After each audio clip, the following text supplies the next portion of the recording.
Once upon a time, there were 3 little pigs. They were curious little pigs and eager to learn more about the big wide world.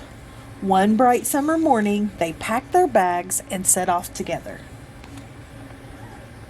The 3 little pigs enjoyed being out on their own. On many a sunny day, they shared a picnic with all their new friends. Sometimes they played hide and seek all morning and then took a nap in the shade during the hot afternoon. The long summer days grew shorter, and many of the pigs' friends started to prepare for colder days ahead. The little pigs realized they needed a house that would be warm and safe, just like the one they had left. "I have an idea," said one of the pigs. "We can each build our own house. Then we can have fun visiting each other." The first little pig was excited. "I want to build my house as fast as I can," he thought. He grabbed the first thing he saw, some straw from a nearby field, and set to work. He did not spend much time planning his new straw house. Instead, he started building right away. After a short time, the house was finished.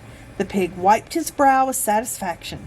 But the other 2 pigs had doubts about the house made of straw. "Maybe it's not strong enough," one of them said.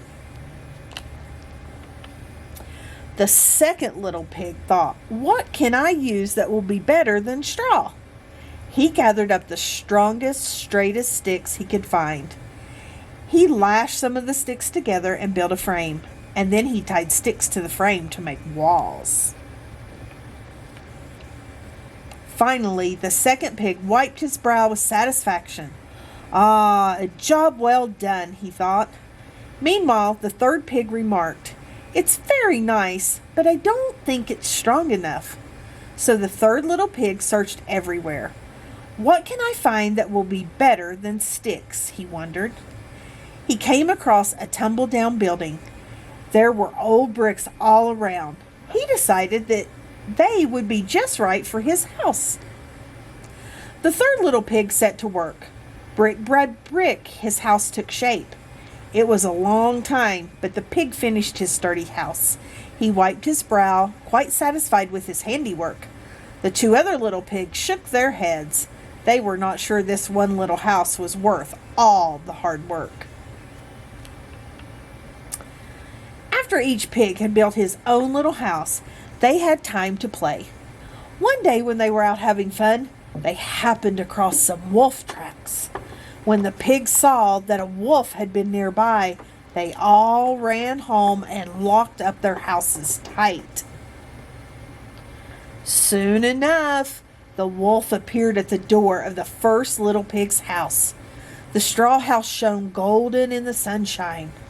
Little pig, let me come in," said the wolf, grinning his big wolf grin. "No," cried the little pig, "not by the hair of my chinny chin. Then I'll huff and I'll puff and I'll blow your house down," shouted the wolf, and with an enormous breath, the wolf blew down the house of straw. The first pig ran to the second pig's house. Right after they had closed and locked the door, the wolf appeared. Little pigs, let me come in," said the wolf. "No," cried the little pigs, "not by the hair of our chinny chins. Then I'll huff and I'll puff and I'll blow your house in," shouted the wolf, and with a tremendous breath, the wolf blew down the house of sticks. The 2 little pigs ran as fast as they could to the brick house. All 3 little pigs watched from the windows as the wolf approached. Little pigs, let me come in, demanded the wolf. By now, he was feeling pretty sure of himself. No, shouted all the pigs together, not by the hair of our chinny chin chins. Then I'll huff and I'll puff and I'll blow your house in, shouted the wolf.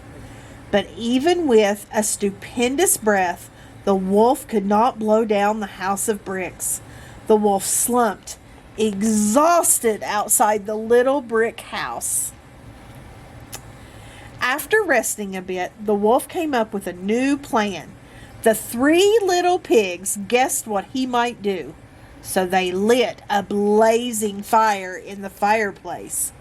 Just as the pigs had guessed, the wolf climbed down the chimney, but before he could reach the bottom, his tail caught fire. The wolf could not pull himself up and out of the chimney fast enough. He raced away in a panic.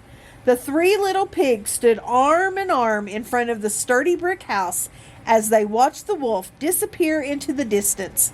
From that day forward, he was never seen again, and the pigs lived happily ever after. The 3 Ninja Pigs by Corey Rosen Schwartz, illustrated by Dan Santat. Once upon a dangerous time, a wolf loved to huff and puff. He'd go around town and blow houses down till 3 little pigs cried, "Enough! We have got to get rid of that bully. We're tired of letting him rule. We must put an end to this terrible trend. Let's train at that new ninja school." Pig 1 took Aikido to learn a few basic techniques.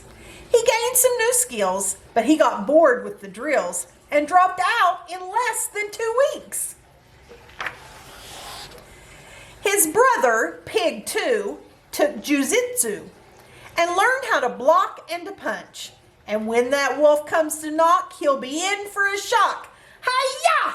I will eat him for lunch. The teacher said, "Excellent progress, but Pig-san, you must study more." Pig 2 said, "No way. Sayonara, sensei. I'm ready to settle a score." Pig 3 chose the art of karate and rose bright and early to train. She got in a groove and mastered each move, the cartwheel, the crescent, the crane. She balanced and blocked like an expert and practiced her lessons nonstop. By the time she was through, she could break boards in 2 by performing a perfect pork chop. For months she persisted in earnest until she had paid all her dues. How happy she felt when she earned her last belt. I'll make that wolf shake in his shoes. Soon after, the wolf paid a visit to the little straw house of Pig 1. "Stay out of my hut or I'll kick your big butt. I'm telling you, you better run."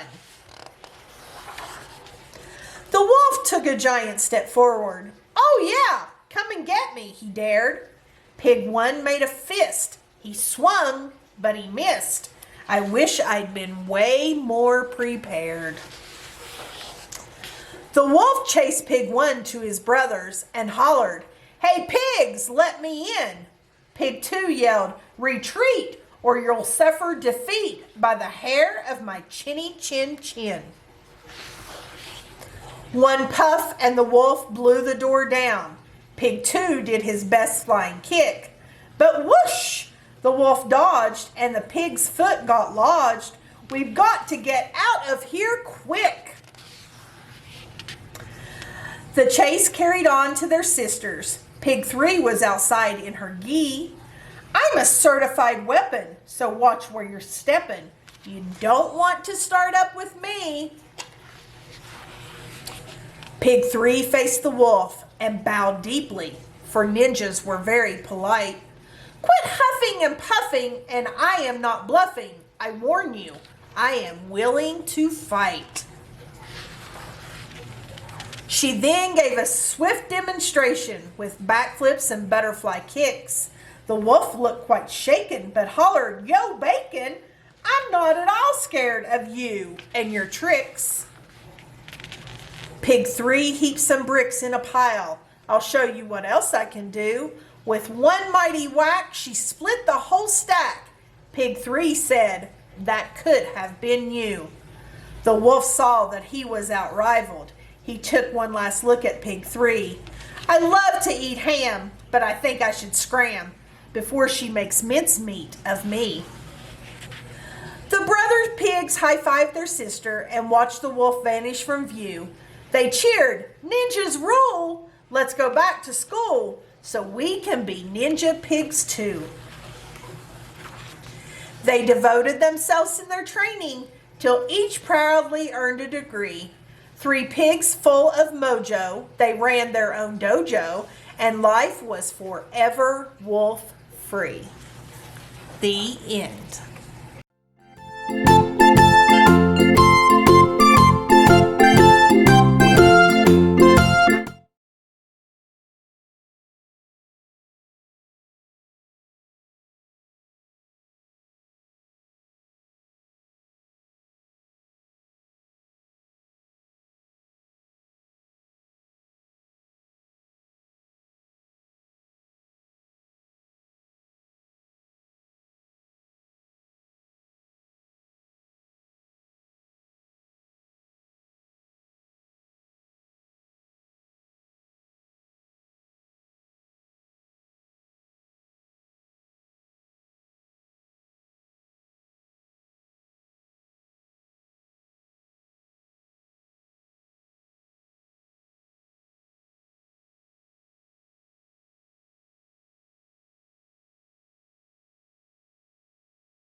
Once upon a time, in a far-off land, there lived a huge giant.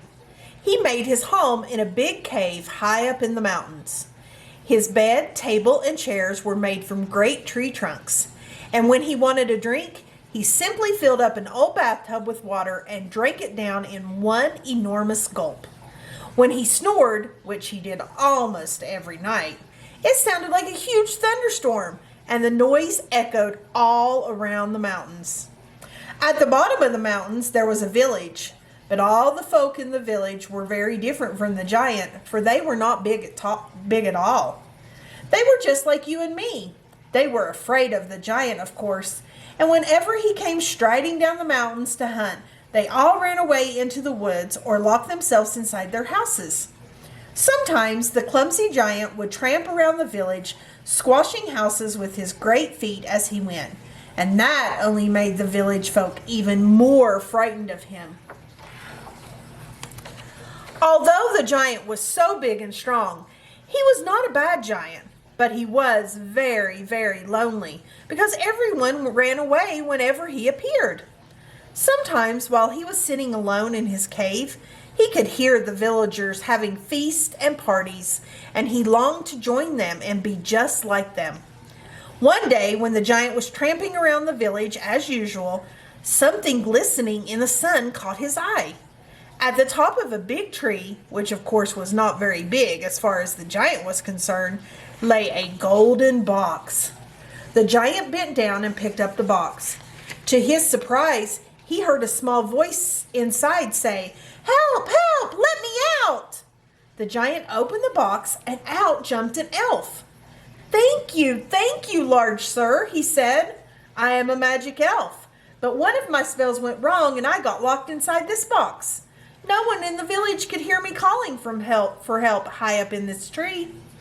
To show his thanks, the elf said he would grant the giant one wish. "I wish I could be the same as all the other villagers," boomed the giant. "Oh, what a difficult wish," said the elf. "You are so big, but I will do my best." The elf closed his eyes and chanted a magic spell, but nothing seemed to happen. The giant was still as big as ever. The giant, who was very sad to discover that he had not shrunk, but he wished the elf well, thanked him for trying, and went on his way. As the giant was walking back to his cave in the mountains, he noticed something very strange. All the puddles of water that he had passed on the way down to the village had gotten bigger. They were as big as lakes now. The giant looked up to see if it had been raining, but the sky was clear and blue. Then another strange thing happened. The big stone steps he had cut in the mountainside leading up to his cave had also gotten bigger. He could hardly clamber up them. Eventually, puffing and panting, the giant reached the door to his cave, but he could not reach the doorknob.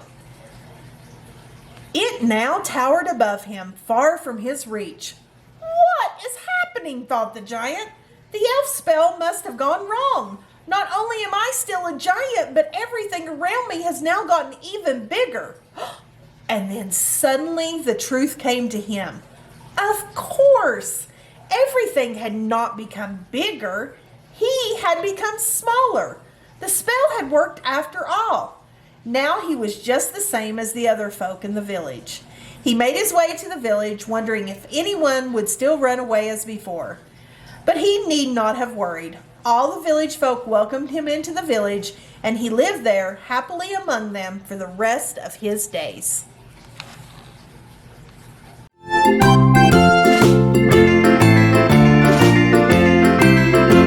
Once upon a time, there was a little girl named Goldilocks. She went for a walk in the forest. Pretty soon, she came upon a house. She knocked. And when no one answered, she walked right in. At the table in the kitchen, there were 3 bowls of porridge. Goldilocks was so hungry. She tasted the porridge from the first bowl. "Oh, this porridge is too hot," she exclaimed. So she tasted the porridge from the second bowl. "This porridge is way too cold," she said. So she tasted the last bowl of porridge. "Ah, this porridge is just right," she said happily, and she ate it all up. Oh, after she had eaten the 3 bears' breakfast, she decided she was feeling a little tired. So she walked into the living room, where she saw 3 chairs. Goldilocks sat in the first chair to rest. "Oh, this chair is too big," she exclaimed. So she sat in the second chair. "This chair is too big too," she whined. So she tried the last and the smallest chair. "Ah, this chair is just right," she sighed. But just as she settled down into the chair to rest, it broke to pieces. Crack! Goldilocks was super tired by this time, so she went upstairs to the bedroom. She lay down on the first bed, but it was too hard. Then she lay on the second bed. Oh, but it was too soft. Then she lay down in the third bed, and it was just right. Goldilocks fell fast asleep, and as she was sleeping, the 3 bears came home. "Someone's been eating my porridge," growled Papa Bear. "Why, someone's been eating my porridge too," said Mama Bear. "Someone's been eating my porridge and they ate it all up," cried the baby bear. Someone has been sitting in my chair, growled Papa Bear. Well, someone's been sitting in my chair too, said the Mama Bear. Someone's been sitting in my chair and they've broken it to pieces, cried the baby bear. They decided to look around some more, and when they got upstairs to the bedroom, Papa Bear growled. Someone's been sleeping in my bed. Someone's been sleeping in my bed too, said the Mama Bear. Someone's been sleeping in my bed, and she's still there, exclaimed the baby bear. Just then, Goldilocks woke up. She screamed, help! And she jumped up and ran out of the room. Goldilocks ran down the stairs, opened the door, and ran away into the forest. And she never returned to the home of the three bears.